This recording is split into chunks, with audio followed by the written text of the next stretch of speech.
Bonjour à tous, bienvenue dans l'interview. Notre invité ce midi est Benoît Hellings. Bonjour. Bonjour. Vous êtes député fédéral écolo. Alors dites-nous, est-ce que Jacqueline Galland est une hors-la-loi ? Je confirme, c'est ce que j'ai dit hier au Premier ministre en lui disant elle a violé la loi, elle est hors la loi. Il a couvert Jacqueline Galland hier et donc il a couvert une hors-la-loi. Est-ce qu'être député, c'est être juge? On peut donner des sentences comme ça? Vous savez, nous on est députés et à la Chambre on fait les lois. Une fois qu'elles sont faites, elles doivent être respectées par tous les citoyens. Et parmi les citoyens se trouvent des ministres. Et les ministres, ils doivent aussi appliquer la loi. Quand on viole la loi, on en assume les conséquences. Et là, elle a violé la loi. Le Premier ministre n'a pas dit autre chose.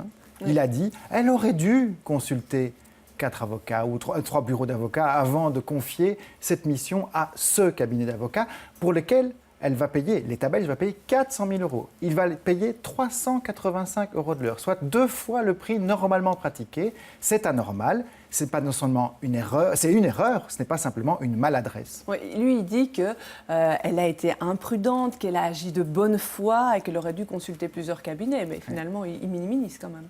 Elle n'aurait pas dû, elle devait. Et ce n'est pas ce qu'elle a fait.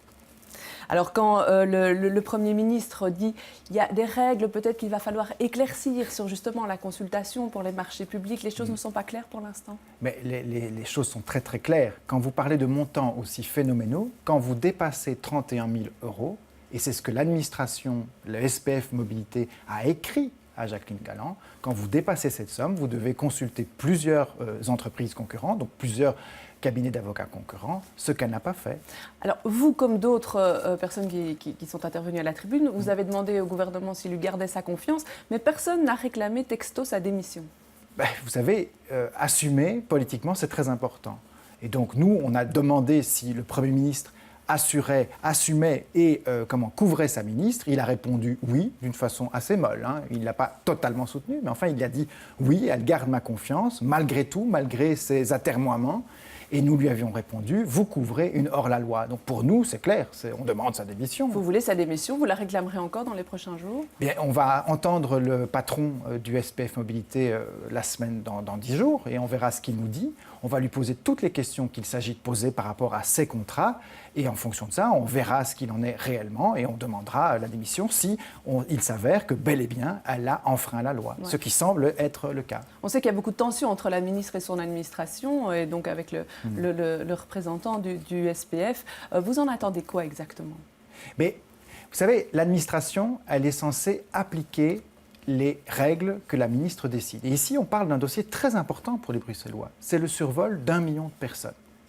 Et Jacqueline Galland, la ministre, devait remettre un plan d'ici la fin de l'année qui règle de façon définitive et équilibrée la question du survol au-dessus de Bruxelles. Comment est-ce que cette ministre va pouvoir mettre en œuvre son plan quand elle est en total désaccord avec son administration? Et elle est même plus qu'en désaccord, elle est en guerre. Elle est en guerre. Je pense que la ministre n'avait déjà pas la confiance des riverains de l'aéroport de Bruxelles National. Aujourd'hui, c'est confirmé, n'a plus la confiance de sa administration, cette instance sur laquelle elle devrait s'appuyer pour pouvoir appliquer sa politique. Et en tout cas, aujourd'hui, elle n'a plus du tout la confiance des députés de l'opposition. Son argument, elle, depuis le début, c'est de dire « je veux un regard neuf ». Dans l'administration, il y a beaucoup de Bruxellois, je veux avoir un regard neuf. C'est pour ça qu'elle s'est tournée vers ce cabinet d'avocats pour analyser le dossier. Un regard neuf, c'est étonnant. Ce cabinet d'avocats n'a aucune expertise en matière aéronautique. On dit par contre, au niveau environnemental, qu'il est repris sur une liste des cabinets qui sont compétents. Oui, si on considère que... Oui, très bien, mais le survol de Bruxelles, c'est bien sûr une dimension environnementale, une dimension santé publique, mais ce que Jacqueline Galland semble privilégier aujourd'hui, c'est surtout et avant tout les intérêts de l'aéroport de Bruxelles National, l'entreprise Bruxelles Airport. Hier, au Parlement, on n'a pas du tout entendu les députés flamands. Non, c'est étonnant.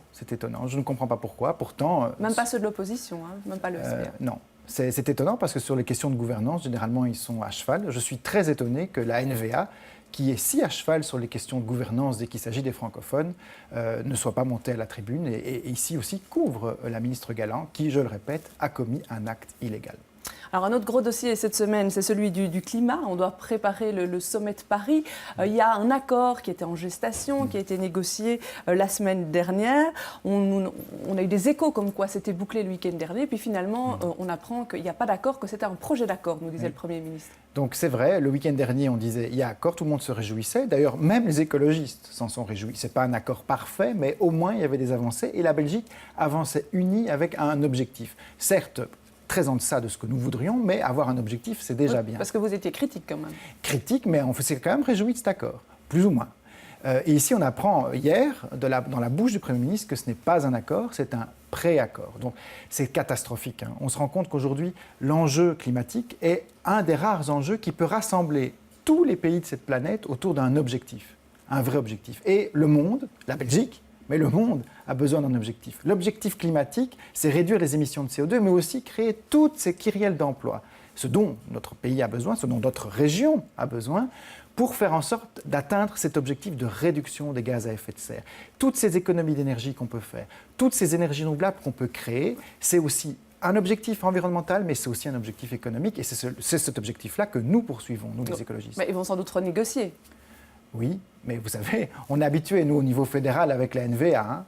Aujourd'hui, les Bruxellois, les Wallons et les Flamands doivent négocier, et la NVA fait barrage et défend son économie en ne considérant pas que l'environnement est une opportunité économique. Elle voit l'environnement, la NVA, comme un barrage à l'activité économique, ce qui n'est évidemment pas le cas. Pour vous, dans cette histoire, c'est le blocage de la NVA qui fait qu'on dit qu'il n'y a pas d'accord, ou c'est l'information de la Commission qui disait qu'on ne pouvait pas prendre en considération la centrale de Caux?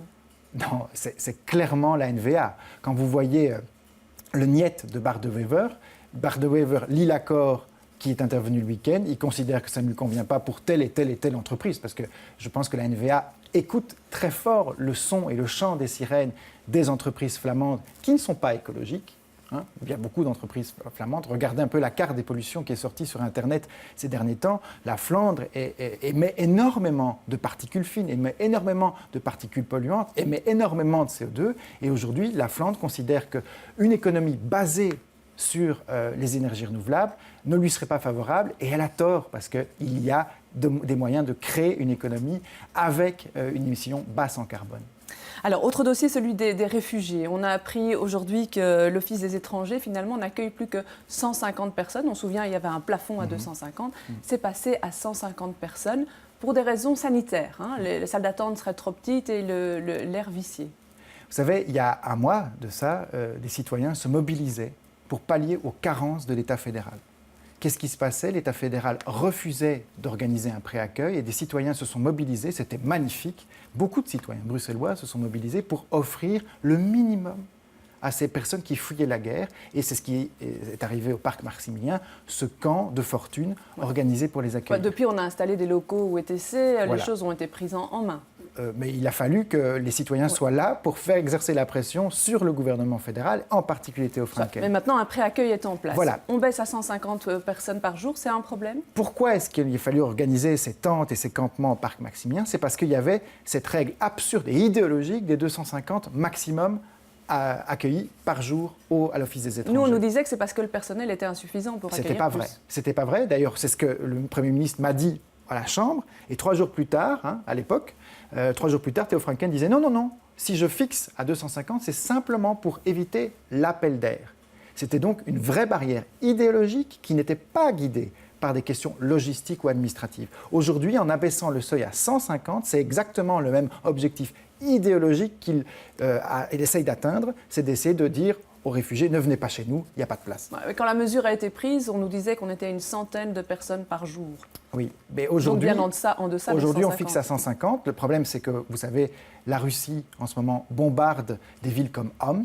Il semblerait qu'en Turquie, des dizaines de milliers de réfugiés provenant de cette région sont en train d'arriver. Ces personnes vont arriver, je ne sais pas par quelle route, mais ils vont arriver chez nous. Vous avez peur d'un nouvel afflux massif? C'est clair, tous les spécialistes nous le disent. Et aujourd'hui, il est grand temps que la Belgique se prépare et ne tombe plus dans l'impréparation totale dans laquelle elle se trouvait il y a quelques mois. Tout ça pourquoi? Parce que sous Maggie de Bloch et après sous Theo Franken, on a fermé des places d'accueil et on a dû les rouvrir en toute hâte. Ce n'est pas ça qu'il faut faire. Aujourd'hui, on sait que la situation en Syrie et en Irak est grave. Ça ne va pas s'améliorer avec le temps, dans les mois qui viennent. Et donc, autant faire ce que nous pouvons faire, c'est-à-dire accueillir ces personnes dans le besoin. Alors, la comptabilité des colos a été mise en question en début de semaine. Qu'est-ce qu'il en ressort finalement? Un gros psh et 2 fois psh. David Clarinval, qui a dénoncé ça, ne sait pas lire un rapport de la Cour des comptes.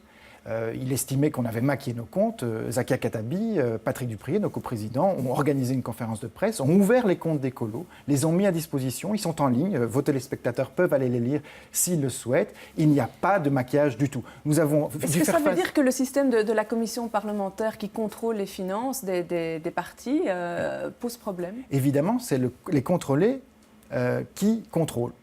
Donc les personnes contrôlées contrôlent. Donc aujourd'hui, un adversaire politique contrôle vos comptes.